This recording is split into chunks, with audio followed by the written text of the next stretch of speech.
Hi! In front of me is Lenovo Tab E10 and today I would like to show you how you can rename it. Begin by going into Devices Settings and tapping on Connected Devices right away. Then select Bluetooth at the top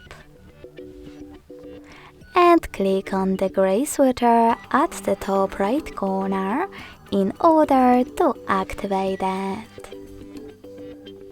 Now just click on device name and type in wherever you wish to. In my case, Sunny.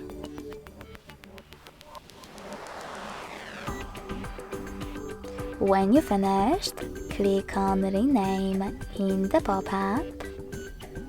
And as you can see, after that, name of my Lenovo has changed. Thanks so much for watching. If you enjoyed this video, smash that like button, comment and subscribe. Bye!